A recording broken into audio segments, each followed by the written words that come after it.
सभी साथियों को मेरा प्रेम भरा नमस्कार। राष्ट्रीय एनजीओ महासंघ के अधिकृत चैनल द एनजीओ ग्रुप पर आप सभी का हार्दिक स्वागत है। हमने राष्ट्रीय एनजीओ महासंघ के इस चैनल पर एक विशेष मुहिम शुरू की है, जहां पर हम आप सभी एनजीओस को वन बाय वन आपकी सक्रियता के हिसाब से इनवाइट करेंगे, जहां पर हमारे दर्शकों को मौका मिलेगा आप सभी एक्टिव एनजीओस के कार्य प्रणाली को समझने का। आप किस प्रोजेक्ट पर काम कर रहे हैं, कैसे उस प्रोजेक्ट को हायर किया जाता है, कैसे उस प्रोजेक्ट के लिए अप्लाई किया जाता है, कैसे किसी प्रोजेक्ट को सक्सेस पॉइंट तक लेकर जाया जाता है, और आपकी सोशल जर्नी के अंदर क्या उतार चढ़ाव आपने देखे और उससे संबंधित आप हमारे दर्शकों को क्या सुझाव देना चाहेंगे। ये जो सेशंस हैं, ये जो पॉडकास्ट हैं, पॉडकास्ट विद एसके में आज मैं वार्म वेलकम करता हूं दिल्ली की हमारी जानी मानी संस्थान निवल समुदाय कल्याण संघ के प्रमुख प्रदीप कुमार जी का। प्रदीप जी, स्वागत है आपका मंच पर। Welcome to the screen. धन्यवाद सर। धन्यवाद सर। धन्यवाद। कैसे हैं सर आप? सब बढ़िया सर, कृपा है ऊपर वाले बंसी वाले की।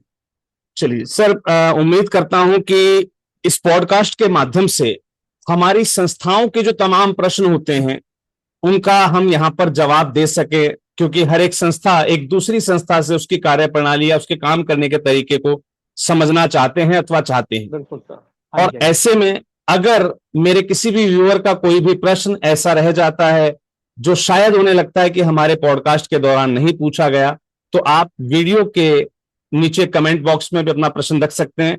समय मिलने पर हम संबंधित संस्थान से उन सभी विषयों पर भी, उन सभी पॉइंट्स पर भी चर्चा अवश्य ही रखेंगे और उसका एक लाइव सेशन आपको रिकॉर्ड करके अवश्य रूप से देंगे।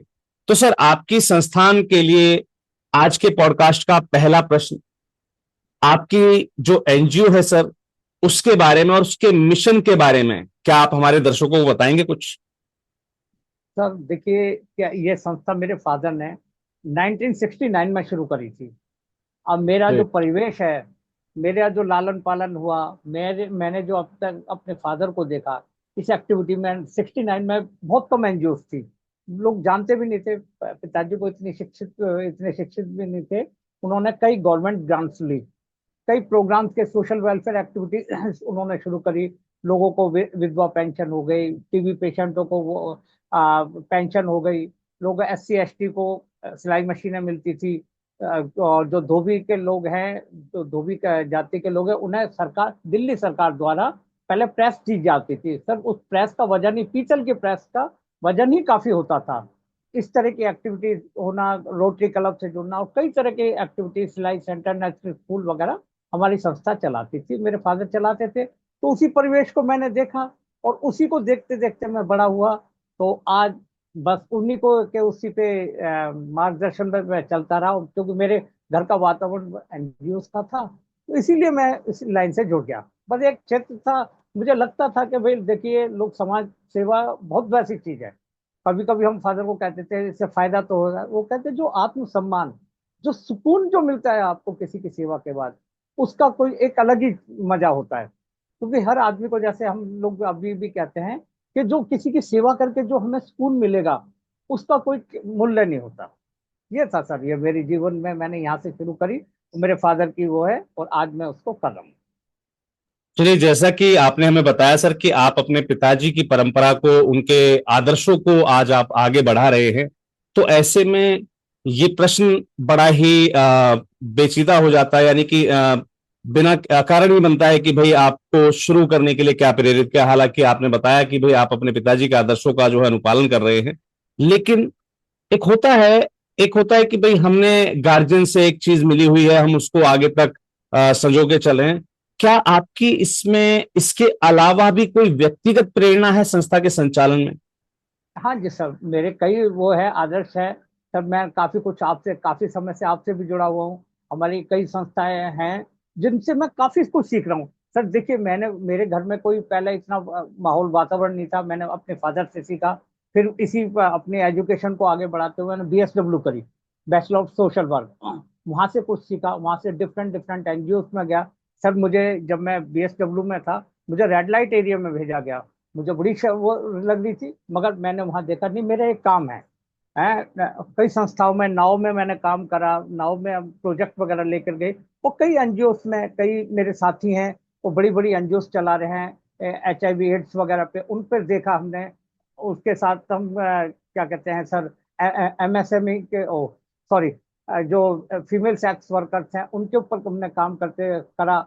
और क्योंकि किस तरीके से वो सिचुएशन को देखा, तो वो दिल लगा कि नहीं यार, इन समाज के लिए कुछ करना चाहिए। क्योंकि उस परिक्षेत्र में मैं बड़ा हुआ, तो मेरी सोच भी वही हुई। और कई साथी ऐसे मिले, भाई मैं किसी का नाम क्या लूं, सब बहुत साथी ऐसे मिले। उन्होंने, मैं उनको आज भी अपना आदर्श मानता हूँ कि उन्होंने बहुत समाज सेवा के लिए कर रहे हैं। ये है सर। अपनी संस्था की आप कुछ उल्लेखनीय उपलब्धियां हों या कोई सफलता की कहानी हो जो आपके कार्यकाल के अंदर, देखिए पिताजी के कार्यकाल में बहुत कुछ रहा होगा, है ना। हाँ जी। आपने जब से इसकी कमान संभाली तो आपके जब कार्यकाल आया, इस कार्यकाल के दौरान संस्था की कोई विशेष उल्लेखनीय उपलब्धि हो, सफलता की कोई कहानी हो जो आप हमारे दर्शकों तक साझा करना चाहें, तो बिल्कुल सर। देखिए सर, बिल्कुल सर, देखिए बहुत बहुत धन्यवाद जो आपने मुझे ऐसा ये मौका दिया। सर कहानियां तो कई हैं, मगर ऐसा है इसमें जो मैंने आप लोगों से सीखा, जो सब अपने संस्था के साथियों से सीखा, कि इसमें जो हम महिलाओं को जो उनको जो ट्रेनिंग देते हैं, चाहे ब्यूटी पार्लर की हो, सिलाई कटाई की हो। सर आज तो कंप्यूटर का जमाना हो गया। आज से अगर हम पीछे जाएं 20 साल पहले, सर कोई कंप्यूटर नहीं था। हम जिन क्षेत्रों में काम करते हैं, स्लम और स्लम एरिया में, अनऑथराइज कॉलोनियों में, वहाँ की बेटियों को हमने जो ब्यूटिशियन का ट्रेनिंग देते थे, सिलाई कढ़ाई के ट्रेनिंग देते थे। उन लोगों ने, कईयों ने पार्लर खोले, पार्लर्स वगैरह का, क्योंकि महिलाओं में थोड़ा चार्म होता है। सिलाई कटाई जो हमारे पुराने टाइम से भी चला रहा है कि लड़कियों को सिलाई कटाई सिखाना, लड़कियों ने बहुत अच्छे बुटीक्स खोले सर। और उसके अलावा इसके किसी काम करते हुए फिर मैंने सरकारी की एक बहुत बड़ी योजना थी, मध्याह्न भोजन योजना, मिड डे मील जिसको कहते हैं। सर मैंने एक दिन में कम से कम, मेरे पास जो 25,000 बच्चों को हम लोग खाना देते थे बुलंदशहर में और बागपत में। दिल्ली में हमने आंगनवाड़ी में खाना खाना दिया, करीब 2,000 बच्चों को हम देते थे। तो एक दिल्ली सरकार का, शीला दीक्षित मैडम का एक प्रोजेक्ट था, पायलट प्रोजेक्ट, मदनपुर खादर में था। उसको आप सबके, उससे लोगों के मेहरबानी से, ऊपर वाले के आशीर्वाद से वो मुझे मिला पायलट प्रोजेक्ट। उसमें मैंने वहां देखा कि वहां के लोग, सब देखिए, हमारे समाज में हम जिन लोग जिस क्षेत्र में काम करते थे, वहां की माता बहनें सुबह 6 बजे से काम पे चली जाती दूसरे घरों में काम करने के लिए। और सर उनके आदमी कुछ नशे वगैरह में रहते थे। वो लोग किस तरीके से बच्चों को, किस तरीके से परिवेश में खाना खिलाती थी, किस तरीके से काम करती थी। और वहां जब हमने सेल्फ हेल्प ग्रुप की उससे, जब हमने वहाँ कढ़ाई का और सिलाई का, पार्लर का, उन लोगों को बहुत अच्छा लगा। और कई लड़कियों ने तो बहुत अच्छा उसमें इतने आय अर्जित करने लगे। आज सर 20,000 रुपये आज वैल्यू नहीं है, मगर कुछ 10 साल पहले 20,000 रुपये की बहुत वैल्यू हुआ करती बहुत थी। बड़ी वैल्यू थी, बिल्कुल। तो कई लोगों ने, हमने कई प्रोजेक्ट करे, क्योंकि गवर्नमेंट को जो रिपोर्ट देनी होती ना, तो हमें एक कहा, लोगों को बताना पड़ता था कि भाई हमने ये प्रोजेक्ट कराया और इस महिला को इतने, ये क्या कहते हैं, हमने सिलाई सेंटर, बुटीक्स वगैरह वो खुलवाए, कई पार्लर्स खुलवाए सर। ये था। ठीक। तो सर ये जो आप वर्क करते थे, जो प्रोजेक्ट्स आपने किए, जिन प्रोजेक्ट्स पे आपने काम किया, एक्चुअल में अपने काम के, अपने प्रोजेक्ट के प्रभाव को आप कैसे नापते थे या कैसे नापते हैं, और सर नाप, कौन से मापदंड का उपयोग करते हैं आप कि भाई मेरा पायलट प्रोजेक्ट या मेरा ये फलाना प्रोजेक्ट है, इसका रिजल्ट मेरा जो है जैसा मैं चाह रहा था बजट के हिसाब से, और आउटकम्स और हमारे जो आउटपुट्स होते हैं कि भाई हम ये आउटकम्स लेकर आने वाले हैं, ये आउटपुट्स रहेंगे हमारे।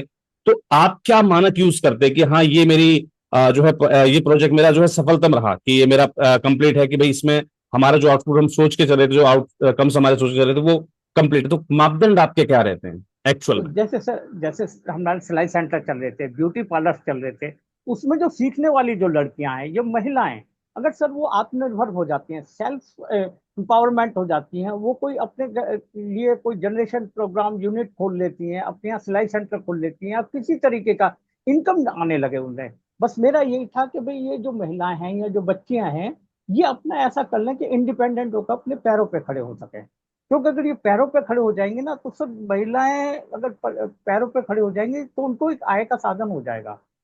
तो वो फैमिली को बहुत अच्छी तरह रन कर सकते हैं, आने वाली जनरेशन को बहुत अच्छा वो कर सकती हैं। तो इसके लिए हमने एक ऑडिटर भी रखा हुआ था, कुछ लोगों को एक हमने हायर करा हुआ था, एक एजेंसी थी। वो एजेंसी हमारे काम को देखती थी कि भाई हम, मेरा जो काम है, मैं अपने काम को आकलन खुद नहीं कर पाऊंगा, दूसरी एजेंसी उस काम को करती थी और वो मुझे रिपोर्ट देती थी कि इस बच्चे ने ये थर्ड ट्रेनिंग कर। पार्टी वैल्यूएशन शायद, अगर मैं थर्ड करेक्ट हूँ। पार्टी, हाँ हाँ हाँ, बिल्कुल बिल्कुल सर, थर्ड पार्टी वैल्यूएशन से ही होता है कि इसका समाज पे क्या इम्पैक्ट पड़ रहा है। आज सर वो जो पायलट प्रोजेक्ट था गवर्नमेंट ने वापस ले लिया, मगर वहां उस क्षेत्र में जाके जैसे भी आज जाते हैं तो वहां के जो लोग, आज भी वो महिलाएं, मेरे से कई उम्र की महिलाएं सर, जब मेरे पैर छूने आती है ना, तो मुझे बड़ा एक अचंभा सा लगता है कि सर मैं कोई इतना बड़ा आदमी नहीं हूँ कि मेरे से इतनी उम्र दराज महिलाएं पैर छू रहे हैं कि जी हमारे, मेरी बेटी ने ये कर लिया, मेरी बेटी को ये हो गया। क्योंकि उस दौरान कई बच्चे ऐसे थे क्योंकि एक हम वहाँ सब साथ में काउंसलिंग भी करते थे बच्चों की, लड़कियों की। तो ऐसे क्योंकि लड़कियों की काउंसलिंग इसलिए बहुत जरूरी थी वहाँ, वो अपने परिवार में क्योंकि खुल के नहीं बात कर सकती थी। तो ऐसे ऐसे इश्यू आते हैं सर। सोशल सेक्टर कहने को बहुत वो है, लोग कहते हैं कि भाई सोशल सेक्टर एनजीओ तो कोई भी खोल लेता है, पर एनजीओ खोलने के लिए सर, और उसको समझ जिस क्षेत्र में काम करना होता है और बैकवर्ड एरिया में और अनऑथराइज बिल्कुल। क्लस्टर में जब काम करते हैं सर, बहुत प्रॉब्लम्स आती है। कहने को वहाँ उसको वो किताबों में नहीं लिखा होता कि भी कैसे इसको सॉल्व करा जाएगा। वहाँ आपके अपने इंटेलिजेंस, आपके अपने कल्चर, आपका अपना व्यवहार, इसी से आप काम कर पाते हैं। और गवर्नमेंट का प्रोजेक्ट था तो सर इसमें फंडेड गवर्नमेंट की हो रही थी, तो हमने, हमारा भी कुछ सहयोग रहा, तो ऊपर वाले के उससे सभी काम ठीक ठाक रहे। तो अगला प्रश्न सर, आपके इस जवाब के दौरान ही आपने दोहराया कि एक संस्था को, जैसे आपकी संस्था, आपकी एनजीओ को किन सामान्य चुनौतियों का सामना करना पड़ता है जब आप फील्ड में होते हैं, अपने किसी भी प्रोजेक्ट के दौरान या अपनी किसी भी सोशल सर्विस के दौरान, और आप उन्हें कैसे पार करते हैं? सर सबसे पहले तो एक तो होता है सभी एनजीओ में, क्या जितने भी एनजीओ है सबको एक फंडिंग की प्रॉब्लम्स रहती है। अगर ओके। आपका गवर्नमेंट प्रोजेक्ट है तो सर गवर्नमेंट का जो प्रोजेक्ट है, तो मगर गवर्नमेंट प्रोजेक्ट लोग कह देते हैं गवर्नमेंट प्रोजेक्ट है, मगर गवर्नमेंट को इतनी एक राशि जो देती है उसकी एक लिमिटेशन होती है। उसकी एक आपने उस लिमिटेशन के अंदर ही सारे काम करने होते हैं और उस लिमिटेशन में काम नहीं हो पाते। इसीलिए आपको एक बिल्कुल। एक्स्ट्रा डोनेशंस वगैरह लेनी पड़ती है गवर्नमेंट, फिर गवर्नमेंट का भी एक आंकड़ा होता है, इसमें कुछ परसेंटेज आपको अपना कंट्रीब्यूशन करना पड़ेगा एनजीओ का। और एनजीओ के लिए फिर वो डोनेशंस वगैरह लेने होते हैं, आपको एक अच्छा हायर, एक अच्छा जो मेन चीज रहती है सर, ये होता है एक एनजीओ का टीम वर्क। काम सारा आप नहीं कर पाओगे, आपने जो टीम सेलेक्ट करी है उसके साथ अगर आप फैमिलियर रहेंगे, लोग कहते हैं कि भाई आपको नहीं वो रहनी चाहिए प्रोफेशनल, बट सर प्रोफेशनल के साथ फैमिलियर भी रहना पड़ेगा। तो फैमिलियर के साथ रह रह के आप उसके साथ अच्छा काम, वो टीम जो है वो आपको अच्छा रिजल्ट देगी, आपको सारी बातें आपको खुल के बता सकेगी कि इस समय क्या हो रहा है, क्या प्रॉब्लम्स हैं, किस तरीके से आप इनको, उनसे सजेशन भी मांगेंगे। तो बहुत प्रॉब्लम्स आती हैं फील्ड में काम करते समय। मेन चीज होती है फाइनेंस, क्योंकि जिस हर आदमी ये सोचता है कि आज के क्षेत्र में कि आप एनजीओ वाले हैं, आप हमारे लिए क्या करेंगे, भाई आप हमें देंगे क्या। लोगों की अब आजकल ये सोच हो गई है मुझे क्या मिलेगा इसमें। भाई मिलेगा नहीं, आप भी सामाजिक क्षेत्र में, नहीं जी हम तो कुछ नहीं कर सकते, फिर भी मगर ठीक है सर, उस समय अलग अलग हिसाब से अलग अलग कम्युनिटी में अलग अलग उसमें बातों में सब कुछ देखना पड़ता है, बहुत प्रॉब्लम्स आते हैं सब। और अगर आप फाइनेंशियली आपके एनजीओ स्ट्रांग है, फाइनेंशियली है, तो काफी कुछ प्रॉब्लम क्या शॉर्ट आउट हो जाती है। आप किसी को कोई गए और कोई वहाँ किसी को किसी की नीड है और आपके पास फाइनेंस है, तो आपने एट ए टाइम उसको कर दिया कि अभी किसी की बेटी की शादी हो रही है, सर इसके तो कल परसों शादी है, अब बताइए आप एनजीओ वाले आप क्या करें। अगर आपके पास फंड है और आपने 11,000 रुपीज, 11,000 रुपये दे दिए, तो आपकी एनजीओ बहुत बढ़िया हुई। लोग तो एनजीओ वालों से एक्सपेक्ट करते हैं ना, तो इसी तरीके से सर समाज में थोड़ा सा नाम हो जाता है। और फिर अगर आपका नाम हो गया तो सर उसमें काम भी आपको करना ही पड़ेगा। और सबसे बड़ी चीज तो सर आपका आपका चरित्र, क्योंकि महिलाओं के क्षेत्र में काम करते समय आपका चरित्र पे बहुत जोर रखते हैं, क्योंकि अगर आपका चरित्र ठीक है तो आप हर सेक्टर में सक्सेस हो जाएंगे। चरित्र पे मैं अधिकतर, क्योंकि महिलाओं के साथ काम करते थे, तो चरित्र पे हमारा मेन फोकस रहता था। आपके चरित्र में यानी कहीं से भी कोई ऐसी बाधा ना आ जाए जिससे आपके, आप एक नहीं सर, आप एनजीओ से है ना, बहुत लोगों का समूह है सर। अगर एक एनजीओ के ऊपर कोई उंगली उठती है ना, तो पूरे समाज पे उंगली उठती है। तो बिल्कुल। ये रहा सर, पूरी टीम को यही था कि नहीं भाई कहीं से कोई किसी तरह की कंप्लेंट ना आ जाए, ये था सर मेन वो। तो सर अभी इस प्रश्न में आपने कई बार जिक्र किया इस शब्द का, टीम, टीम वर्क। यस मैं सर। अमूमन रूप से जब हम एनजीओज की काउंसलिंग्स करते हैं, मैं कई बार एनजीओज मुझे किसी भी कंसल्टेंसी सर्विस के लिए कॉल करते हैं, उस दौरान मुझे एक कॉमन वर्ड, या शायद कभी आपने भी सुनने में, आपके सुनने में भी आया हो, जी आपकी संस्था कौन चलाता है? जी कोई नहीं, मैं वन मैन आर्मी। हाँ तो जी। क्या एक संस्था का एकल स्वामित्व में चल पाना संभव है? नहीं सर, विदाउट टीम वो चल ही नहीं सकते सर। तो यानी कि आपका सीधा सीधा हमारे दर्शकों को ये सुझाव है कि अगर आप समझते हैं कि आप अपनी संस्था में वन मैन आर्मी हैं, तो भले ही आप कुछ दिन शांत होकर बैठ जाइए, जब तक टीम नहीं है आपको टीम, सफलता नहीं मिलती। बिल्कुल सफलता अकेले नहीं होती सर। ओके। आप सर जो अन्य संगठन हैं, अन्य एनजीओज हैं, या गवर्नमेंट डिपार्टमेंट्स हैं, या जो बेनिफिशरीज हैं, या हमारे स्टेक होल्डर्स हैं, उनके साथ आप कैसे सहयोग करते हैं? मतलब ये तालमेल कैसे बनाते हैं स्टेक होल्डर के साथ भी, गवर्नमेंट के साथ भी, उनकी पॉलिसीज को लेकर, या किसी ग्रांट को लेकर, या डोनर्स के साथ, या जो है पर्टिकुलर कोई और संगठन की अगर आपको जरूरत पड़ेगी किसी प्रपोजल के दौरान या किसी प्रोजेक्ट के दौरान, तो ये तालमेल कैसे आप स्थापित करते हैं? सर देखिए, कई जगह तो गवर्नमेंट का वो है, तो सर मैं ही अपने उसमें अपने मैं खुद तो अप्रोच करता हूँ। मैं करता हूँ, कई मेरे टीम में जो मेरे साथी हैं, सुपरवाइजर है, कोऑर्डिनेटर है, उनको भेजता हूँ। और अगर वहाँ किसी तरह की कोई प्रॉब्लम्स आती है तो फिर फाइनल मुझे ही जाना पड़ता है सर। क्योंकि कई बार कई कई डॉक्यूमेंट्स की प्रॉब्लम है, कई किसी तरीके की व्यवहारिक, क्योंकि थोड़ा एज फैक्टर भी आ जाता है। जो तो नए नए जो बच्चे होते हैं वो थोड़ा सा आवेश में आके थोड़ा जल्दबाजी में तुरंत डिसीजन चाहते हैं। और it takes time. Government project हैं या जो एजेंसियां हैं, उनसे थोड़े सौम्यता से बात करेंगे तो काम हो जाता है। और उसमें भी टीम, अगर मुझसे कहीं गलती हो रही है कि भाई देखिए एक अधिकारी है, उसने ये डिमांड करी है और ये डॉक्यूमेंट करा है, इस पे कैसे मैनेज करा जाए, उसमें किस तरीके से करा जाए। तो क्योंकि जो टीम है ना सर, आजकल जो टीम हमने हायर करी हुई है, टीम के सहयोग से ही मैं सारा काम कर पा रहा हूँ। मैं खुद कुछ जगह मैं खुद करता हूँ, कुछ जगह किसी को अपॉइंट करता हूँ कि फिर उससे फॉलो अप लिया जाता है। विदाउट फॉलो अप भी कुछ नहीं होता कि सर फॉलो अप लिया जाएगा, उसमें कहीं किसी की त्रुटि रह जाती है तो उसमें मैं जाता हूँ, फिर मुझे खुद ही करना पड़ता है। गवर्नमेंट के उसमें कई हमें कई जो राजनीतिकों का भी सहारा लेना पड़ता है गवर्नमेंट प्रोजेक्ट से सर। अब कहीं किसी का डीओ लेटर लगवाना है, किसी की वो करानी है, सहमति करानी है, तो सर एमपी के विधायक जी के पास भी जाना पड़ता है, माननीय सांसद के पास भी जाना पड़ता है, निगम पार्षद के बिल्कुल, पास भी जाना रिकमेंडेशंस पड़ता है। लेनी होती हैं। रिकमेंडेशंस लेनी होती है, क्योंकि उनकी बिल्कुल। रिकमेंडेशंस भी बहुत जरूरी है सर। ये है सर। बिल्कुल। तो सर यहाँ अभी बातों बातों में आपने एक शब्द का और जिक्र निकाला कि मैंने टीम हायर की हुई है। हायर इन द सेंस क्या होता है? क्या ये टीम पेड है जिसे आप मंथली सैलरी पे करते हैं, या ये टीम आपके साथ के कुछ ऐसे लोग हैं जिनकी समान विचारधारा के साथ, जो आपके साथ एक सामाजिक परिवेश में आपसे जुड़े हुए हैं? अगर यहां पर आपका जवाब पेड टीम से है, तो हमारे बहुत सारे व्यूअर्स, हमारे बहुत सारे एनजीओ का एक प्रश्न होता है, जी फंड्स तो है नहीं, हम टीम फिर कैसे हायर करें? तो नहीं वहां सर। पर क्या आपकी प्रतिक्रिया रहेगी? थोड़ा सा दोनों चीज क्लियर कीजिएगा सर। सर देखिए, दोनों टीम है मेरे पास। एक तो मेरे जैसे एग्जीक्यूटिव कमेटी है, तो वो तो फ्री सर्विस है, वो तो मेरे साथ कोऑपरेट है। मगर सर कुछ काम के लिए, जैसे मुझे प्राइवेट कॉर्पोरेट में भेजना है, कॉर्पोरेट सेक्टर में किसी को भेजना है, या फंडिंग कराना है, क्योंकि इसके सर प्राइवेट फंडिंग्स के लिए जाना है, तो वहाँ मुझे जो टीम हायर करी हुई है सर, वो मुझे हायर करनी पड़ेगी। क्योंकि मेरे जो संस्था में हम लोग जो हैं एग्जीक्यूटिव कमेटी में, इतने प्रोफेशनल नहीं होंगे, इतने क्वालिफाइड नहीं होंगे, क्योंकि जो कॉर्पोरेट को डील कर सकें। क्योंकि हमारी क्वालिफिकेशन, जो मेरी उम्र दराज के लोग हैं, इतनी पीछे से क्वालिफिकेशन नहीं है। मगर एक काम का एक्सपीरियंस तो हमें है। मगर एक प्रोफेशनली जो है, जो आज का दौर है प्रोफेशनलिज्म, और आप सोशल में एक्टिव, सोशल मीडिया में, और इस तरीके की शायद इसमें मैं इन्वॉल्व ज्यादा नहीं हूँ। तो उसके लिए एक टीम हायर करी हुई है। वो टीम मैनेज करती है कि भाई आपने सोशल मीडिया पे रहना है, इस कॉर्पोरेट में जाना है, इस मॉल में जाना है, इस कंपनी में जाना है, इस तरीके से इसको मैनेज करना है, कोई प्रोजेक्ट लिखना है। अब सर प्रोजेक्ट के लिए तो एक प्रोफेशनल हायर करना पड़ता है।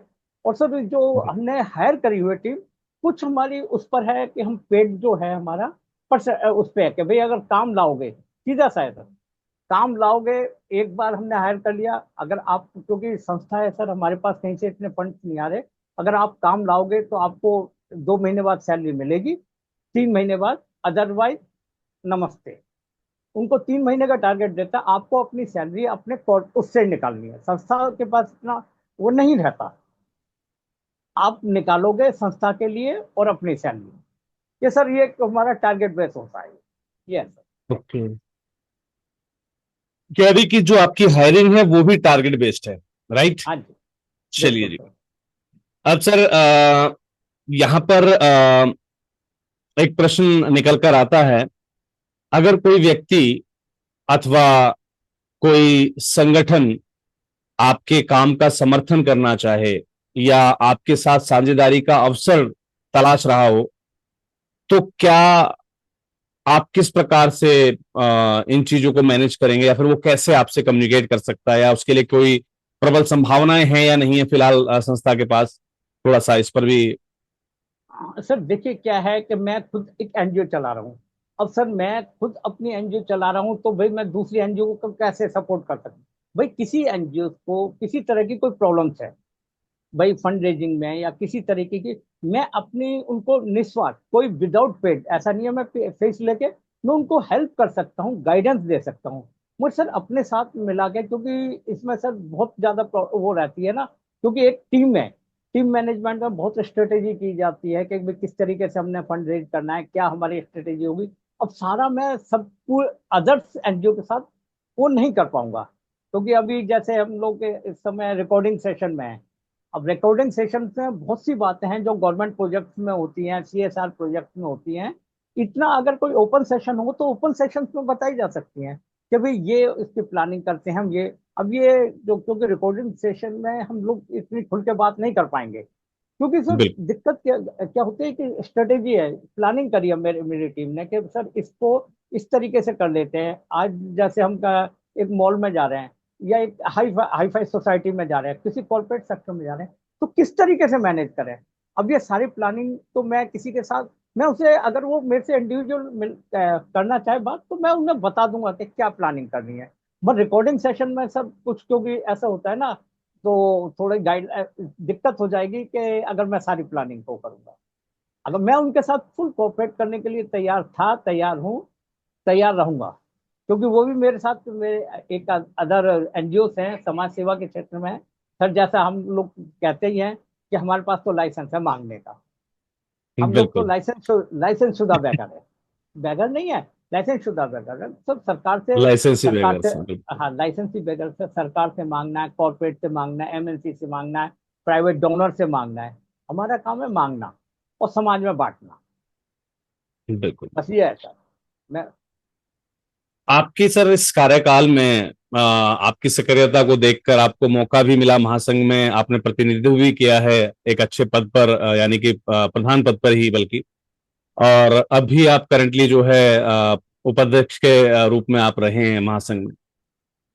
आपने, देखिए, जहां महासंघ ने आपके अंदर कुछ ऑब्जर्व किया, आपकी संस्था की गतिविधियों को ऑब्जर्व किया, तब ये पद ऑफर किए जाते हैं। तो महासंघ ने ये जो पाया था आपके अंदर कि आपकी संस्था ना फंड रेजिंग के कार्यों में बड़ी अव्वल रहती है, चाहे वो दान उत्सव हो या जनरल रूप से त्योहारों का सीजन हो। तो ये सब चीज आप कैसे मैनेज करते हैं? क्या तरीका अपनाते हैं? कैसे सब अरेंज होता है? ये टीम कहां से आती है? मेरे बहुत से दर्शक ड्यूरिंग द दान उत्सव भी आपसे सवाल करते थे, हाँ लेकिन बिल्कुल सर, चलिए आज बिल्कुल। आप सेशन में मौजूद है तो मैं सवाल को वापस रिपीट कर लेता हूं, क्योंकि काफी लोगों के सवाल वही घूमकर मन में आएगा। वही गो नहीं सर, जी। देखिए, सर देखिए, कई लोग मुझसे इस बात को लेके कहते हैं जी आप तो हर चीज में पैसे को ले आते हैं। सर मैं मानता हूं कि पैसे बहुत बड़ी चीज है सर, एनजीओ को चलाने के लिए या हम कोई भी काम कर रहे हैं उसमें पैसे बहुत जरूरी चाहिए होते हैं। और जैसे बिल्कुल। आपने कहा सर, जो फंड रेजिंग के, तो फंड रेजिंग के उसमें सर एक स्ट्रेटेजी है हमारी।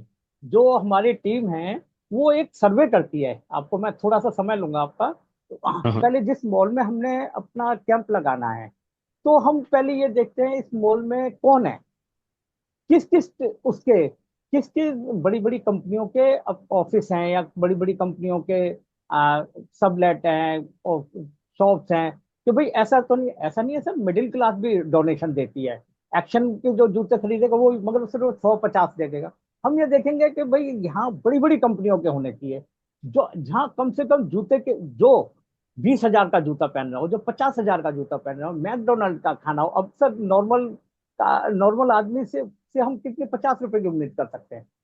और जो बड़ी बड़ी कंपनीज होती हैं, पीटर इंग्लैंड की शर्ट है सब मैंने देखा है, जो आदमी 50,000 50,000 का शूज खरीद रहा है, उसके लिए 5,000 रुपये कोई बड़ी बात नहीं है।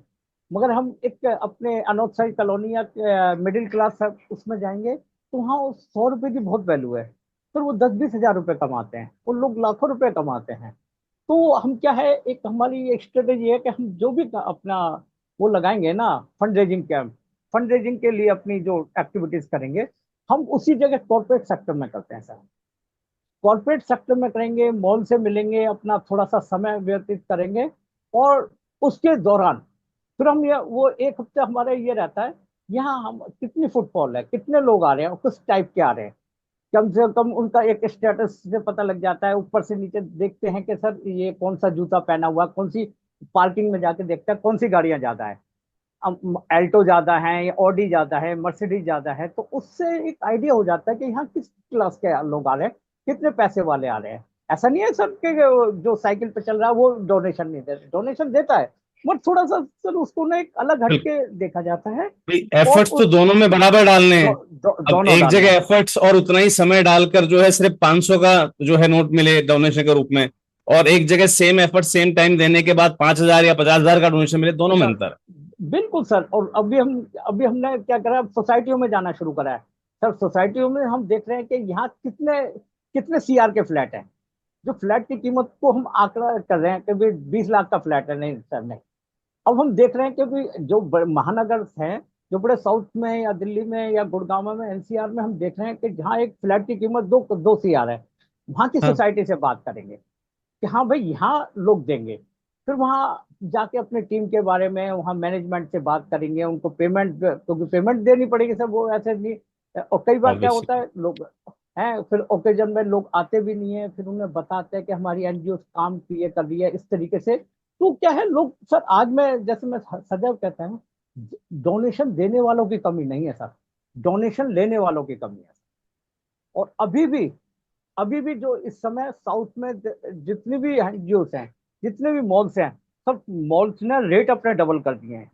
अब क्योंकि हम लोग जितना उसमें ले रहे थे ना, उन्हें पता है कि भाई काम हो रहा है इधर, और जितने भी मॉल्स हैं सब दे रहे हैं और अभी कर रहे हैं। मैं तो शुरू से ही लोगों से कह रहा हूँ भाई आप मॉल्स में ट्राई करो और अपने फॉरम वगैरह सब करो और एक स्ट्रेटेजी बनाओ कि डोनेशन। अब कैंपेन शुरू कर दिया सर, दान उत्सव आने ही वाला है, दान उत्सव की अब तैयारियां भी चल रही है। और हम लोग बिल्कुल। बिल्कुल अपनी मेरी टीम सक्रिय है और हम लोग इस फील्ड में उतर गए हैं।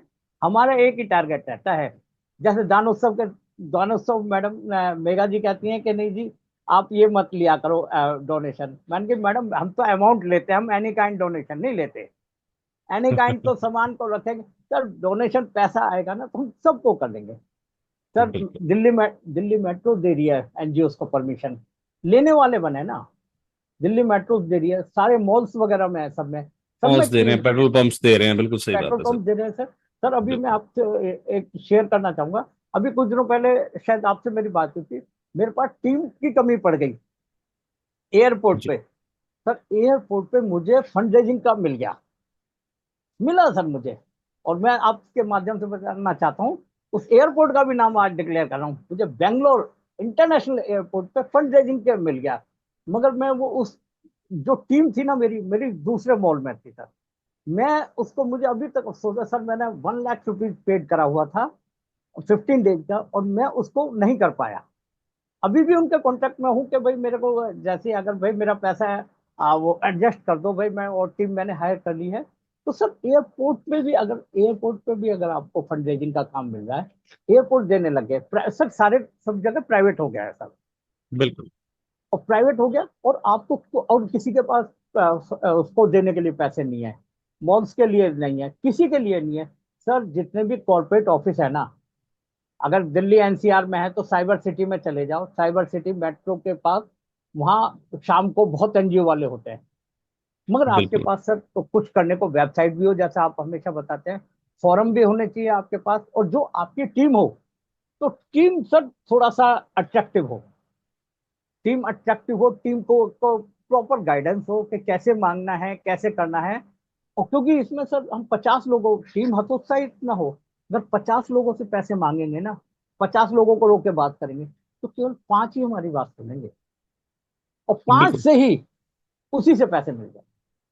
डोनर की कोई कमी नहीं है सर, डोनर बहुत है, डोनेशन देने वालों की लाइन लगी हुई है, लेने वाले बने हम। चलिए, संस्थाओं का उत्साह वर्धन करने के लिए सर बहुत बहुत धन्यवाद आपका। वैसे ये जो एनर्जी है आपके अंदर, जुनून है, ये जो प्रेरणा है, ये कैसे आप मेंटेन करते हैं? और क्या चीज है जो आपको प्रेरित करती रहती है कि मैं आगे से आगे ये सब चीजों में, एक्टिविटीज में, जैसे कि सर आपने ये मैं बताया कि आपने एयरपोर्ट पे भी अभी जो है कब्जा कर लिया है। हाँ, अब कब्जा ही कहेंगे। देखिए, मैंने कुछ दिन पहले भारतीय मीडिया देखा, जिस हिसाब से इन्होंने कराची इस्लामाबाद पे कब्जा कर लिया, तो मैं मेरे ख्याल से मेरे शब्दों में कोई बुराई नहीं है कि आपने हाँ, बेंगलोर एयरपोर्ट पे ही कब्जा कर लिया अब तो, है फंड रेजिंग के लिए। हाँ। सर वहाँ सर देखिए, एक स्ट्रेटेजी है, एक टीम है कुछ करने की। सर मैं ये देखता हूँ कि मुझे एक कंपटीशन, सर जब तक हम कंपटीशन की भावना, वैसा कंपटीशन नहीं, गला काट कंपटीशन नहीं सर, कि मुझे उससे ज्यादा फंड रेजिंग, मुझे ये पता लग जाए कि हाँ भाई, मेरी संस्था को कहीं से डोनेशन मिल सकती है, और मेरे को एक समाज क्षेत्र में एक काम करना है। अब जैसे एक जगह मेरे को सेंटर खोलना है सर, ब्लाइंड स्कूल है सर, उसमें कुछ मेरी बात चल रही है। अब मुझे ब्लाइंड स्कूल के लिए सर एक ने CSR भी दे दिया है। एक एक ग्रेट। उसमें मैंने ऑफर उनसे लेटर लेके उसको उनको दिया, कंसर्न कंपनी को। और सब उसी दौरान एक कॉर्पोरेट सेक्टर में थे, हमें ऑफर लेटर आया, एक कॉर्पोरेट सेक्टर का आदमी आया कि भाई मैं आपको डोनेशन देना चाहता हूँ, मेरी कंपनी। हमने कहा सर हमारे पास एक ब्लाइंड स्कूल है सर, इनकी वो रिक्वायरमेंट है कर वो कर। सर उन्होंने विद इन 3 डेज, 3 दिन में विद इन 3 डे 8 लाख रुपए की मुझे CSR फंड दे दिया। ग्रेट। अभी क्योंकि मेरे को ये बात अभी वैसे निकल गया, नहीं तो मैं आपको लेटर दिखा देता सर, विद इन 3 डेज कर दिया। नहीं, दिस इज पॉडकास्ट, यहाँ हम सिर्फ अपने विचारों की अभिव्यक्ति रखते हैं, अपने विचार साझा करते हैं। यहाँ कोई हाँ, प्रूफ दिखाने वाला खेल नहीं है। नहीं नहीं नहीं ये सर, जो है, मैं जस्ट नहीं, ऐसा है ना, बिल्कुल कई बिल्कुल। लोग तो कहते हैं और सर मैं तो अभी जितने भी मेरे साथी हैं, कभी भी बात करें कभी, सर इस समय डोनेशन का इतना बढ़िया वो चल रहा है, हमें किसी CSR की जरूरत नहीं रह पड़ेगी, किसी गवर्नमेंट फंडिंग के पीछे भागने की जरूरत नहीं पड़ेगी। प्राइवेट फंडिंग इतनी मिल रही है, प्राइवेट फंडिंग इतनी आ रही है सर, 20,000 रुपए आप किसी उससे जाए, अब कॉर्पोरेट में जाए मैं 20,000 10,000 रुपए मिल जाते हैं। मैं जीता जाता उदाहरण हूं सर आपके सामने। मैंने आज तक मेरी संस्था में कभी भी कोई प्रोजेक्ट अप्लाई नहीं किया। मैं वीडियोस बनाता जरूर हूं, लेकिन कभी भी उसमें सबमिट बटन को फाइनल सबमिट नहीं करता। ठीक है। और मेरी संस्था पर्टिकुलर फंड रेजिंग पे काम करती है, आप सब लोग जानते हैं, है ना? हाँ जी, हाँ जी। और बल्कि मैंने जो तरीका बताया है, मैंने जो तरीका समझाया है, एनजीओस को हमने जो तरीके दिए, इन तरीकों पे काम करके और भी संस्थाएं हैं, ठीक है, और भी तमाम ऐसी संस्थाएं हैं जो बड़ा अच्छा काम कर पा रही हैं, बड़े अच्छी फंड रेजिंग भी कर पा रही हैं। ठीक है। और कहते हैं ना, प्रत्यक्ष को प्रमाण की आवश्यकता ही नहीं होती। तो सब जानते हैं, फंड रेजिंग में सॉफ्टवेयर भी डील करता हूं, और काफी सारी एनजीओज ने अभी रिसेंटली इनको लिया भी था। तो बहुत ही शानदार रिजल्ट्स हैं। तो ये सब एक मन की अवधारणाएं हैं अपनी अपनी, कि हमें गवर्नमेंट का प्रोजेक्ट मिलना चाहिए या CSR का मिलना चाहिए। एक्चुअल में जो प्रोजेक्ट पे काम कर रहा था, उसे उस प्रोजेक्ट की हकीकत पता होती है कि प्रोजेक्ट को ठीक है, कैसे पूरा किया जाता है। बिल्कुल बिल्कुल। अब नहीं सर यहाँ मैं देखिए, गलत तो नहीं हूँ सर? नहीं नहीं बिल्कुल सर, देखिए जैसे पहले मैं अब लोगों को ये लगता था ये सर तो अपने उसको आ, रसीदों को, यानी जितने भी डोनेशन मिल रहे हैं, मैं पहले भेजता था ना ग्रुप में, तो हाँ। लोगों को लगता था है ग्रुप में भेजते, मैं रसीद ये भाई 20,000 का हुआ है, लोग दे रहे हैं सर, दे रहे एनजीओ, क्योंकि सर एक एनजीओ सेक्टर ऐसा है, भले ही लोग कहें कि एनजीओ बहुत एनजीओ में बहुत गलत काम होते हैं, मगर जितना भी सोशल सेक्टर है, अभी देखिए अगर आपने दिल्ली में ये करो, दिल्ली की जो सड़कें हैं ना, दिल्ली की जो सड़कों को रीडिजाइन करा जा रहा है, एक राहगिरी फाउंडेशन, जय नितिन गडकरी जी के साथ एक एनजीओ ने वो करा है अभी, क्योंकि गवर्नमेंट सारे काम सर पीपीपी के तहत कर रही है। राहगिरी फाउंडेशन की मैडम है, मुझे नाम नहीं ध्यान आ रहा, अभी उन्होंने एमओयू साइन करा है, दिल्ली की सड़कों को रीडिजाइन करा जा रहा है कि किस तरीके से इनको ठीक करा जाए। हाँ, वॉल एक से पेंटिंग्स और बहुत सारी चीजें हैं बहुत जिन बहुत पे सी काम चल रहा है। अरे सर, इतना काम बिल्कुल। फैला हुआ है, इतना इतना सेक्टर इस समय वाइड फैला हुआ है। अगर कुछ लोग एनजीओ मेरे साथी कुछ काम करना चाह रहे हैं, दान उत्सव है, और दान उत्सव के अलावा, दान उत्सव तो एक हफ्ते का होता है सर, उसके अलावा बहुत ऑप्शंस रहते हैं। कोई भी त्योहार होता है, अब सर लोग क्या है, दिवाली अपने घर ही मनाना चाहेंगे, होली हमारे घर, मगर मेरी टीम सर ना दिवाली अपने घर पे मनाएगी ना होली अपने घर पे मनाएगी। वही सेलिब्रेशन का मौका होता है कि भाई आप अपने घर पे बना रहे हो, आपको हम डबल, उस समय उनके जो वेजेस हो जाते हैं ना, हम डबल कर देते हैं। भाई तुम अपने फैमिली को भेज दो, आप यहाँ से अर्निंग करो ना। अब सर, इतने सालों का आपका तजुर्बा है यहाँ पर, जैसा कि मैंने पिछले 5 से 7 सालों में एनजीओ को मेंटर करना स्टार्ट किया या इनको गाइड करना स्टार्ट किया, मेरे सामने कई बार दो पहलू आकर खड़े हो जाते हैं। हालांकि अपनी ओर से मैं बड़ा स्पष्ट जवाब भी देने का प्रयास करता हूं, लेकिन मैं एक बार आपसे जानना चाहूंगा कि ये जो मेरे द्वारा दिए गए स्पष्ट जवाब होते हैं वो सही है या गलत हैं। मैं एक दो कुछ स्थितियां बताना चाहूंगा आपको। कुछ साथी हमें फोन करते हैं कि सर, मैं आपकी वीडियोस को देखकर बड़ा प्रभावित हूं, आप बड़ा अच्छा गान देते हैं, आप बड़ी अच्छी बातें बताते हैं, आप बड़ी अच्छी फंड रेजिंग की स्ट्रेटजीज सिखाते हैं, मैं एक एनजीओ खोलना चाहता हूं। मेरा उससे सेकंड पर्सन होता है कि भाई आप एनजीओ खोलना चाहते हैं, फिलहाल आप करते क्या है? जी, मैं तो बेरोजगार हूं। वहां पर मेरा सीधा सीधा सवाल होता है उनसे, या मैं सीधा सीधा उन्हें एक गाइडेंस देता हूं कि भाई पहले आप खुद के लिए रोजगार की तलाश करें।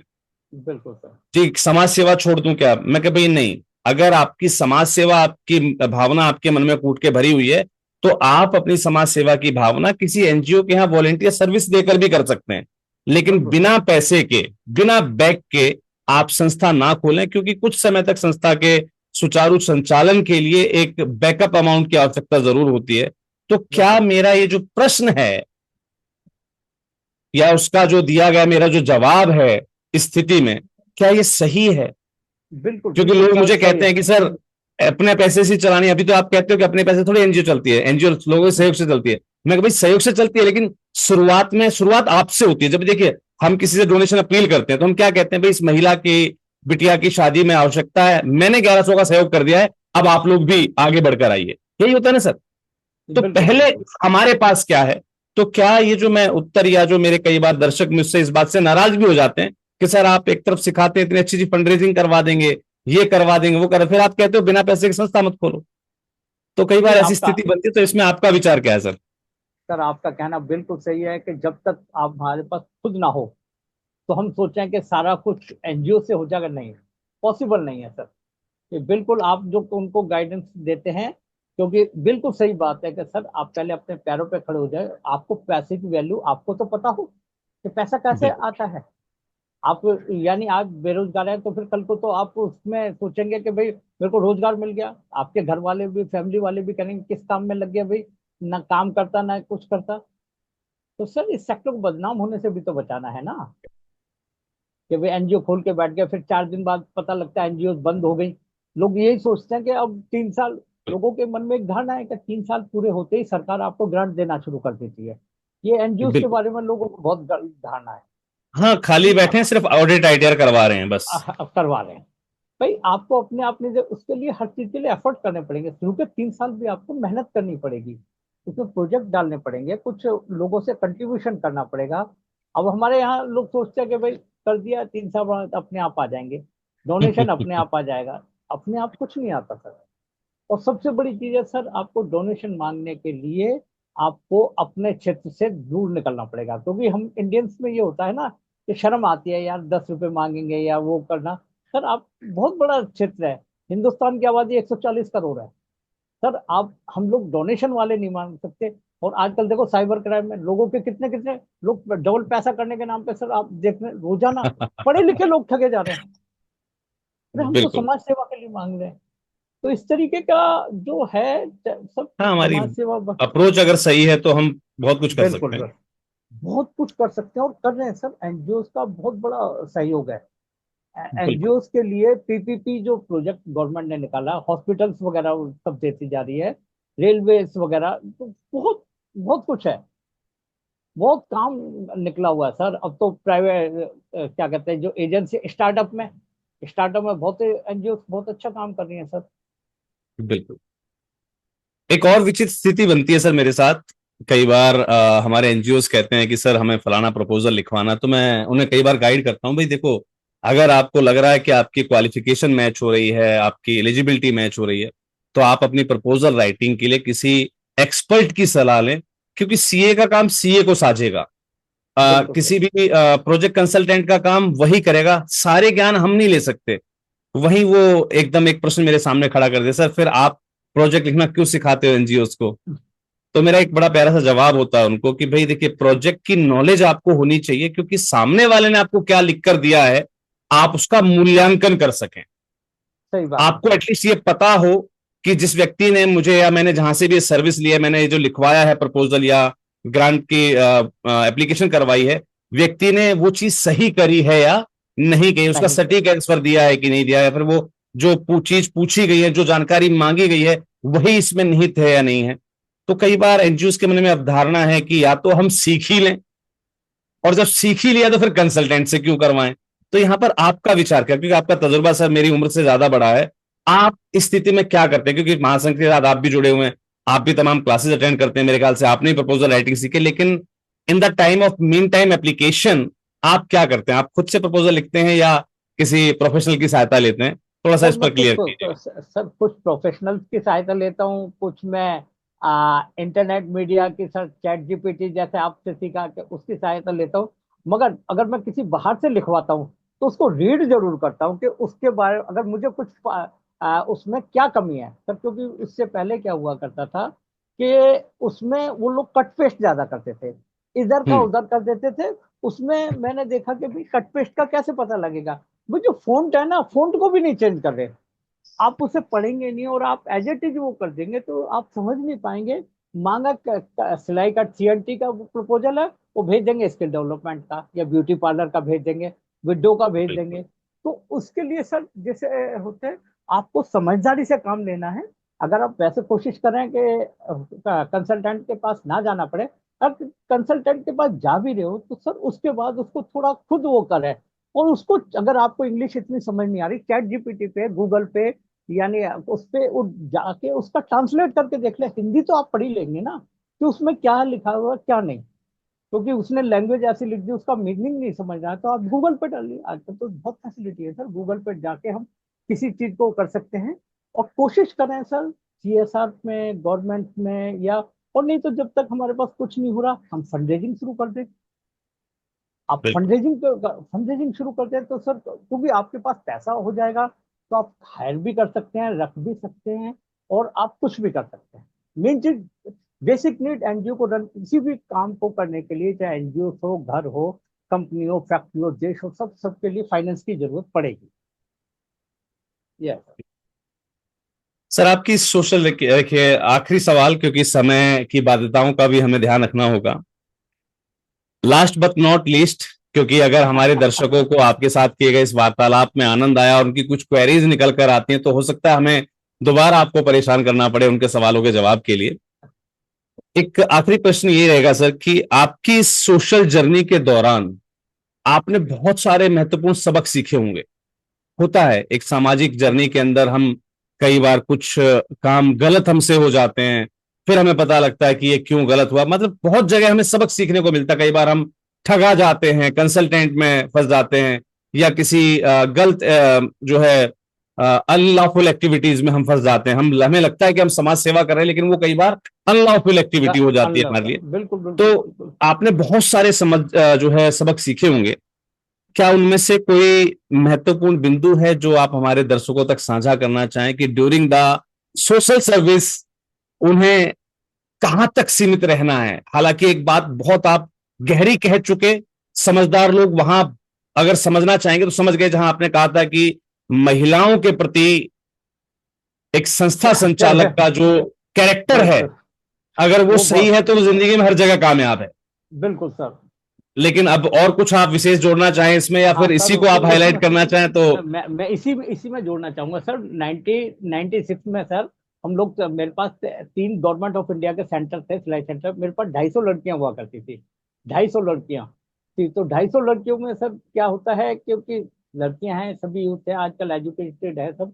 एक बच्ची अपने घर से आई, और क्योंकि पहले सीसीटीवी नहीं हुआ करते थे सर, सेंटर में हाजिर लगा के चली गई। और शाम को किसी कारणवश वो अपने घर नहीं पहुंची। शाम को उसके पेरेंट्स ने कंप्लेंट लिखा दी कि भी ऐसे ऐसे ये लड़की सिलाई सेंटर गई थी। वहां से भाई जांच के लिए वो पुलिस वाले सेंटर पे पहुंचे, क्योंकि किराए पे सेंटर चलता था। वहां उन्होंने मुझे कॉल करा इस तरीके। मैंने कहा भी हाँ, तो अभी सुबह ही पता लग सकेगा। फिर नहीं जी, वो पुलिस थी। तो फिर मैडम को जो थी उस दौरान, कि जो आई थी सर, अटेंडेंस लगा के चली गई। भाई चली कैसे गई? अब नेचुरल बात है, उन्होंने पूछा अब कहाँ चली गई? बड़े परेशान भाई। अब ठीक है, अब उन्होंने मुझे भी बैठा लिया उधर कि नहीं जी, आपके सेंटर से गायब हुई है, आप बताएं। ठीक है भाई। अब आस पड़ोस भाई क्या करें, 1996 की बात, भाई क्या करें, फादर भी पहुंच गए, सब लोग पहुंच गए भाई कि क्या हुआ क्या नहीं। अब हमने उनको कहा कि फिर ठीक है भाई, देखते हैं भाई, जांच पता करते हैं। फिर इधर उधर ढूंढा, पता लगा वो अपनी किसी फ्रेंड्स के यहाँ नाइट में रुक गई। अगले दिन उसने, पता लगा वो कोर्ट मैरिज कर दी। ओ कोर्ट, शिट। उस लड़की ने कोर्ट मैरिज, क्योंकि बच्चों में होते हैं सर, कोर्ट मैरिज कर ली। और वो अगले दिन पुलिस थाने में पेश। थाने में क्या, ऐसे ऐसे मुझे सिखा, वो चांस वाली बात है सर। ऊपर जैसे कहते हैं ना, अगर आप सही हैं तो ऊपर वाला भी आपकी मदद। वो तो पुलिस बिल्कुल। वालों ने, वो थाने आई कि जी ऐसे ऐसे मैंने कोर्ट मैरिज कर ली है। मैं वहां बैठा हुआ, वो मुझे देखते, हाँ सर आप कैसे? मैंने कहा ये देखो जी, ये रही लड़की ये। तो ये सर ऐसे कई वाकयात ऐसे हुए इस लाइन में, अल्लाह फुल। और सर आप काम काम कुछ और कर रहे हैं, आप वहाँ स्टेज पे जब इतनी लड़कियां 250 होती है, तो उस तरीके के आपके पर, मगर आपको सच्चाई ये होती है कि कहते हैं सच्चाई थोड़ा समय जरूर लगता है, पर पराजित नहीं होंगे। आपको बहुत कुछ बिल्कुल, सुनने को सत्य मिला सर, परेशान हो सकता है लेकिन पराजित नहीं हो सकता। पराजित नहीं सर। सर बहुत बहुत कुछ सुनने को मिला, मगर ये था कि नहीं करना है, उसी का वो था। फिर बीच में तो कभी कभी फील भी होता था यार, किस लाइन में पड़ गए, यहाँ तो बहुत बदनामी बहुत होती है। क्योंकि गवर्नमेंट ग्रांट थी ना सर, पेमेंट नहीं आती थी, 6 6 महीने तक स्टाफ की सैलरी नहीं जाती थी। मगर उनको फिर मैनेज करके, जैसे मैंने शुरू में भी कहा, फैमिली है, एक फैमिली की तरह, भाई देख लो, बैंक अकाउंट तुम्हारे सामने, जिस दिन पेमेंट आएगी आपको दे देंगे। अभी नहीं है, जैसे मैं रह रहा हूँ वो, क्योंकि तो इस तरीके का सर आपको व्यवहार अपने टीम के साथ रखना पड़ेगा। आपको उनसे ये रखना पड़ेगा कि भाई मैं जैसा मैं हूँ वैसे ही आप है, जो फैसिलिटी मुझे मिल रही है वो आपको मिल रही है। एक फैमिलियर थोड़ा रखना पड़ता है सर, जब भी टीम को लेके चल पड़ते हैं। उनके ऊपर रॉब डाल के, अंडर प्रेशर करके, किसी तरीके का टॉर्चर करके वो नहीं आप कर सकते। अगर आपने करना है तो सर वो एक, मुझे ध्यान नहीं आ रहा, एक आप अकेले चलो तो पीछे काफिला चलता रहेगा बिल्कुल। सर, 250 एक लोगों बार आप की। तो कदम उठाइए, काफिला तो हाँ, अपने आप बनता जाएगा। काफिला तो बिल्कुल। अपने आप बनता जाए। सर 250 बच्चे थे मेरे पास, 85 लोग थे हम लोग टीम में। और आप यकीन मानेंगे सर, जो मेरे पास उस समय कितने 34 स्टाफ था टोटल महीने, जिसमें मैं अकेला सिंगल मेल था, बाकी सारे टोटली फीमेल। तो उस दौरान बहुत कुछ वो हुआ, लोगों ने किसने करे, मगर आने का नहीं। फिर 2017 से 18 साल चलाया वो, 250 लड़कियों को 18 साल तक मैं सेंटर चलाया। फिर गवर्नमेंट की प्लानिंग बदल गई, गवर्नमेंट की स्कीमें बदल गई सर, तो ये चलता है। और बाकी अब गवर्नमेंट के प्रोजेक्ट वो कर रहे हैं सर वापस सब। देखिए अब आजकल तो स्किल डेवलपमेंट के ज्यादा आ गए, पहले सिलाई सेंटर चलते थे, अब स्किल डेवलपमेंट के हैं। अब उतर रहे हैं सर स्किल डेवलपमेंट में। इस साल से हमारा टारगेट स्किल का ही है, स्किल डेवलपमेंट में उतर रहे हैं, गवर्नमेंट जी। प्रोजेक्ट वापस ले रहे हैं, TSR बहुत। करेंगे सर। बस अब क्योंकि उस टीम को ना एक अलग कर दिया सर मैंने। जी जी। अब जो ये फंड रेजिंग टीम अलग, फंड रेजिंग विंग आपने अलग कर दी, बिल्कुल। अलग जी। कर दी। पहले सब साथ था तो हम फंड रेजिंग को ही चल रहे थे, मैंने कहा नहीं, अब स्किल डेवलपमेंट का, क्योंकि सोशल मीडिया पे देख रहे हैं कि आजकल गवर्नमेंट जो स्किल डेवलपमेंट पे ज्यादा फोकस कर रही है, तो अब बिल्कुल। अपना फोकस भी इस साल से स्किल डेवलपमेंट पे है। स्किल डेवलपमेंट करेंगे और CSR प्रोजेक्ट लेंगे, टारगेट लेके चल रहे हैं सर। जैसे 1+ का 1 CR+ करना है सर इस बार। बहुत बढ़िया सर, बहुत बढ़िया। हालांकि हमारी वीडियोस को हमारे जो व्यूअर्स हैं उसमें संस्थागत व्यक्ति, हमारे कुछ साथी और हमारे समाज सेवी लोग, हमारे समाज सेवी भाई हमारी वीडियोस को देखते हैं, लेकिन रिसेंटली सबको पता होगा कि राष्ट्रीय एनजीओ महासंघ की नई कार्यकारिणी का गठन किया गया। उस दौरान मुझे कुछ रिस्पॉन्सिबिलिटीज दी गई जिनको लेकर मैं फील्ड के अंदर हूं। और जब मैंने फील्ड में कंपनीज को विजिट किया तो काफी लोग ऐसे परिचित मिले जिन्होंने एक नजर में कहा, यादव जी आप, तो लगा कि शायद ये कॉर्पोरेट सेक्टर वाले लोग भी हमारी गलती से कभी कभार वीडियो देख लेते हैं। तो हाँ जी, अगर हमारे दर्शकों में गलती से कोई हमारे कॉर्पोरेट सेक्टर से कोई हमारे स्टेक होल्डर या हमारे कोई डोनर भाई या हमारी कोई फंडिंग एजेंसी अगर आपकी वीडियो को देख रही हो या आपको सुन रही हो और वो आपसे किसी भी पर्टिकुलर प्रोजेक्ट पर वर्क करना या करवाना चाहे तो आपसे कैसे संपर्क किया जा सकता है सर? इसके साथ ही मैं इस सेशन को अब एंडिंग की ओर लेकर चलूंगा। अभी तो सर वो सीधा महासंघ से संपर्क करे, महासंघ से संपर्क कर लिया तो मुझसे संपर्क हो गया। महासंघ है तो मैं हूँ सर, बस मेरी पहचान महासंघ है। सर नहीं, देखिए अगर अगर अगर कोई स्टेक होल्डर मान लीजिए आपको कोई प्रोजेक्ट देना चाहता तो कौन सा एरिया आप कवर कर सकते हैं, किस सर कोई एरियाज भी, तक प्रोजेक्ट को? हम मैं ऑल इंडिया सर, इस समय हमारी एनजीओ ऑल इंडिया में है, हम ऑल इंडिया ठीक, में काम कर रहे हैं, ऑल इंडिया मतलब विजिट पूरे करते हैं हम। भारतवर्ष से कोई भी स्टेक होल्डर या फंडिंग एजेंसी अगर आपके साथ किसी प्रोजेक्ट पर इच्छुक है काम करने के या किसी काम को आपके साथ स्टार्टअप करना चाहती है तो आपसे बिल्कुल कांटेक्ट किया जा कर सकता है। सकते हैं, बिल्कुल बिल्कुल सर। चलिए सर, बहुत बहुत धन्यवाद सर, काफी अच्छा लगा आज के इस वार्तालाप से। आपसे बहुत सारी चीजें हमारी तमाम एनजीओ, हमारे तमाम व्यूअर्स को सीखने को मिली होंगी। और ऐसे ही अगर आप चाहते हैं कि आपकी जर्नी को आप लोगों तक पहुंचा सकें, आपके यात्रा वृतांत को, आपके इस सामाजिक जीवन सार को आप लोगों तक साझा करना चाहें, आम संस्थाओं तक साझा करना चाहें, तो बिल्कुल मैं आपका वार्म वेलकम करता हूं मेरे इस पॉडकास्ट में। आप इस पॉडकास्ट में शामिल होने के लिए हमारी हेल्पलाइन नंबर 9991997003 पर हमसे कांटेक्ट कर सकते हैं। आपके प्रोफाइल्स को देखने के बाद आपको अपने एनजीओ का प्रोफाइल हमें शेयर करना होगा, एक्टिविटी प्रोफाइल आपको शेयर करना होगा। आपके प्रोफाइल के अनुसार टीम के द्वारा आपका चयन किया जाएगा और संबंधित तिथि आपको एक प्रदान कर दी जाएगी जहां पर आपके साथ इसी प्रकार का एक पॉडकास्ट जो है वो किया जाएगा। और हालांकि इसके अलावा एक और शो हम लेकर आ रहे हैं, टॉक शो विद एसके, लेकिन वहां पर इससे भी संबंधित, इससे भी इंपॉर्टेंट अगर आपके मन में कोई सवाल है, 1 या 1.5 घंटे का एक लाइव सेशन जहां आपके हर एक सवाल का जवाब आप हमारे विशेषज्ञों की टीम से और हमारे इन सभी साथियों से जो इन पॉडकास्ट के दौरान एक मदर एनजीओ के रूप में आपसे इंट्रोड्यूस होती जा रही हैं, ये सभी हेल्प करेंगे आपके उन सभी क्वेरीज को सॉल्व करने में। तो जल्दी मिलते हैं हमारे अगले पॉडकास्ट में नई किसी संस्थान की एक अनोखी जर्नी के साथ। तब तक के लिए सभी को जय हिंद, जय भारत, धन्यवाद। प्रदीप जी, आप हमारे सेशन में पधारे, बहुत आपका बहुत बहुत बहुत बहुत धन्यवाद और धन्यवाद। आपने बड़ा कीमती समय दिया। और मैं उम्मीद करता हूं कि आप ऐसे ही समाज सेवा के अपने काफिले को आगे बढ़ाते रहेंगे और दर निरंतर ये जो कारवां है ये लगातार बढ़ता रहेगा। बहुत बहुत शुभकामनाएं सर, शुभ रात्रि। धन्यवाद महासंघ को भी बहुत बहुत धन्यवाद।